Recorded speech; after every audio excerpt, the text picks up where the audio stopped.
রিয়া নামের একটা মেয়ে। সে ভাবত ভালোবাসা মানে হল নিজের সবকিছু উজাড় করে দেওয়া।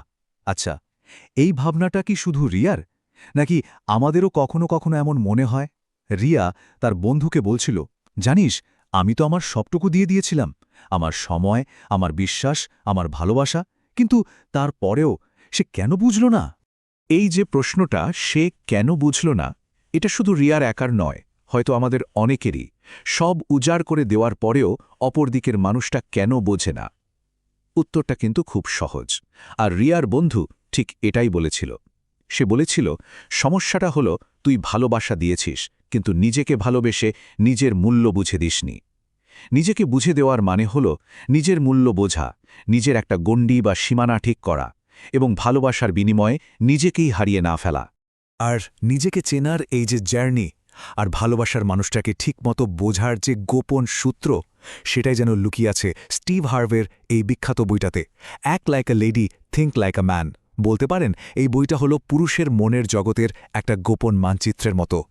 তো এই অসাধারণ আলোচনাটা আপনাদের কাছে নিয়ে এসেছে বিসিআই লাইফ স্কিল একাডেমি, কারণ তারা বিশ্বাস করে যে জীবনের প্রত্যেকটা ধাপে সঠিক জ্ঞান আর দক্ষতা থাকাটা ভীষণ জরুরি।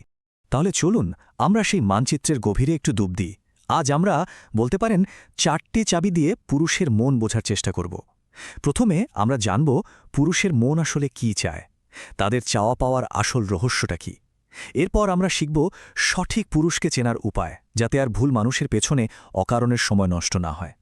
তৃতীয়ত আমরা দেখব ভালোবাসার আসল ভাষা কোনটা, শুধু মুখের কথা নাকি কাজ। আর একদম শেষে আমরা শিখব সেই ব্রহ্মাস্ত্রের কথা, যেটা একটা সুস্থ সম্পর্ক গড়ে তুলতে সবচেয়ে বেশি সাহায্য করে। সেটা হলো ধৈর্য এবং আত্মসম্মান। আমাদের প্রথম চাবি, পুরুষের মন। আচ্ছা, পুরুষের মন বোঝা কি সত্যি রকেট সায়েন্সের মতো কঠিন, নাকি আমরাই হয়তো বিষয়টাকে একটু বেশি জটিল করে ফেলি? স্টিভ হার্ভে কিন্তু বলছেন পুরুষের মন আসলে খুবই সহজ সরল। তার মতে একজন পুরুষ একটা সম্পর্কে মূলত 3টে জিনিস খোঁজে: সম্মান, বিশ্বস্ততা এবং সমর্থন। ভাবুন তো, এই 3টে জিনিস হলো একটা সম্পর্কের 3টে মজবুত পিলার। এর যে কোনো একটা যদি একটুও নড়ে যায়, তাহলে কিন্তু পুরো সম্পর্কটাই কেঁপে উঠতে পারে। ধরুন রবির গল্পটা। সারাদিন অফিসের হাজারটা চাপ সামলে সে যখন বাড়ি ফেরে, তখন তার শুধু একটাই চাওয়া, তার প্রিয় মানুষটা যেন বলে, চিন্তা করো না, আমি জানি তুমি পারবে, আমি তোমার পাশে আছি। কিন্তু তার বদলে সে যদি রোজ শোনে, তোমার দ্বারা তো কিছুই হবে না, তখন ভালোবাসা থাকলেও কিন্তু সে মানসিকভাবে একটু একটু করে দূরে সরে যেতে শুরু করে। এটাই হলো সমর্থনের শক্তি। আচ্ছা, আপনার জীবনের এমন কোন অভিজ্ঞতা কি মনে পড়ছে, যখন সামান্য একটু সমর্থন বা প্রশংসা পেলে হয়তো আপনার পুরো দিনটাই বদলে যেতে পারত? এবার আমরা এমন একটা বিষয় নিয়ে কথা বলবো, যা হয়তো আপনার জীবনের অন্যতম গুরুত্বপূর্ণ একটা সিদ্ধান্ত নিতে সাহায্য করতে পারে। আর সেটা হলো সঠিক পুরুষকে চিহ্নিত করা।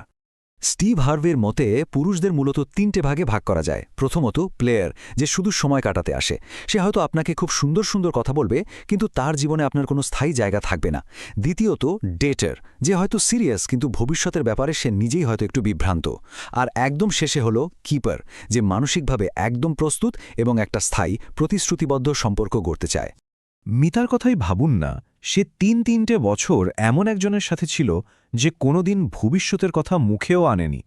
মিতা ভাবত একদিন সব ঠিক হয়ে যাবে, কিন্তু সে আসলে বুঝতে পারেনি যে সে একজন ডেটারের পেছনে ছুটছে। আর এই 3 বছরে মিতা শুধু তার সময় হারায়নি, তার সাথে হারিয়েছে তার আবেগ, তার স্বপ্ন, এমনকি তার আত্মবিশ্বাসও। তাই ভুল মানুষকে চিনে নেওয়াটা কিন্তু খুব জরুরি। এবার আসা যাক ভালোবাসার ভাষায়। একটা মজার জিনিস কি জানেন? বেশিরভাগ পুরুষ আমি তোমাকে ভালোবাসি বলার থেকে কাজে করে দেখানোকে বেশি গুরুত্বপূর্ণ মনে করে। তাদের ভালোবাসার ভাষাটা একটু অন্যরকম। দুটো পরিস্থিতি কল্পনা করুন। একদিকে সেই মানুষটা যে দিনে 10 বার মেসেজে আই লাভ ইউ লেখে, কিন্তু আপনার অসুস্থতার খবর পেয়েও একটা ফোন করার সময় পায় না। আর অন্যদিকে সেই মানুষটা যে হয়তো মুখে খুব বেশি কিছু বলে না, কিন্তু মাঝরাতে আপনার জন্য ওষুধ নিয়ে ছুটে আসে। এখন প্রশ্ন হলো, কে আসলে বেশি ভালোবাসে, আর আপনি কাকে বেছে নেবেন? যে আপনাকে শুধু ভালোবাসার কথা শোনায়, নাকি যে আপনাকে ভালোবাসাটা অনুভব করায়? স্টিভ হার্ভির মতে পুরুষের ভালোবাসা তার কাজে, তার দায়িত্ব পালনে প্রকাশ পায়।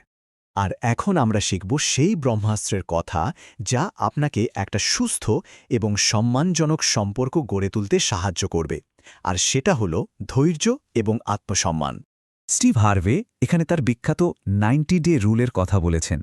তার মতে কোনো সম্পর্কে নিজেকে পুরোপুরি সঁপে দেওয়ার আগে অন্তত 90 দিন বা 3 মাস অপেক্ষা করা উচিত।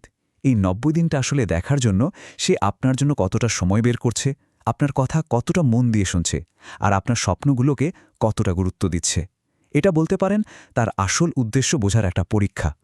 এর পেছনের যুক্তিটা কি? খুব সহজ। ভাবুন তো, কোনো কোম্পানি কি ইন্টারভিউ দেওয়ার প্রথম দিনেই আপনাকে পার্মানেন্ট চাকরি দিয়ে দেয়? দেয় না তো। তারাও তো আপনার কাজ, আপনার নিষ্ঠা যাচাই করে। তাহলে জীবনের সবচেয়ে গুরুত্বপূর্ণ সম্পর্কের ক্ষেত্রে কেন নয়? আসল কথা হলো, যে মানুষটা আপনার জন্য এইটুকু অপেক্ষা করতে পারে না, সে আপনার মূল্য কোনোদিনও বুঝবে না। নেহার মতো আমরা অনেকেই হয়তো এমন সম্পর্কে থাকি যেখানে আমরা সবকিছু মানিয়ে নিই। আমরা ভাবি ও হয়তো একটু অন্যরকম, কিংবা ভালোবাসলে তো একটু স্যাক্রিফাইস করতেই হয়। কিন্তু আমরা প্রায় ভুলে যাই যে ভালোবাসা আর অসম্মান এক জিনিস নয়। নেহাও ঠিক এটাই ভাবত। কিন্তু একদিন সে নিজেকে আয়নার সামনে দাঁড়িয়ে প্রশ্ন করল, আমি কি এর থেকে বেশি কিছু পাওয়ার যোগ্য নই? আর এই একটা প্রশ্নই ছিল তার ঘুরে দাঁড়ানোর শুরু। সে বুঝতে পেরেছিল যে অন্য কেউ তাকে ভালোবাসার আগে তাকে নিজেকে ভালোবাসতে হবে, তাকে নিজের মূল্য নিজেকেই দিতে হবে। তাহলে আজকের এই আলোচনা থেকে আমরা কি শিখলাম? আমরা ভালোবাসায় সচেতন হব, অন্ধ নয়। আমরা পুরুষের দৃষ্টিকোণ থেকে ভাবার চেষ্টা করব, এবং সবচেয়ে বড় কথা, আমরা নিজেদের জন্য একটা স্ট্যান্ডার্ড বা মান তৈরি করব, কারণ এই কাজটা আমাদের জন্য আর কেউ করে দেবে না। এখন শেষ প্রশ্নটা আপনার জন্য। আপনি কি নিজের মান তৈরি করতে প্রস্তুত? কারণ মনে রাখবেন, আপনার জীবনের সবচেয়ে সুন্দর সম্পর্কটা কিন্তু সেদিনই শুরু হবে যেদিন আপনি নিজেকে ঠিকমতো ভালোবাসতে শিখবেন। আজকের এই আলোচনা যদি আপনার ভালো লেগে থাকে বা এতটুকুও সাহায্য করে থাকে, তাহলে অবশ্যই আমাদের জানান। আপনাদের প্রত্যেকটা লাইক, শেয়ার আর কমেন্ট আমাদের জন্য অনেক বড় অনুপ্রেরণা। আপনাদের মতামতই আমাদের আরও ভালো কিছু তৈরি করতে সাহায্য করে।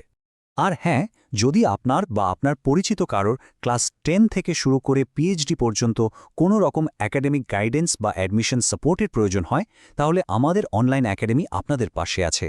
আমরা বিশ্বাস করি, সঠিক পথ নির্দেশনা পেলে প্রত্যেকেই নিজের লক্ষ্যে পৌঁছাতে পারে। এই প্রতিষ্ঠানটি গত 20 বছরেরও বেশি সময় ধরে শিক্ষা সংক্রান্ত সেবা দিয়ে আসছে।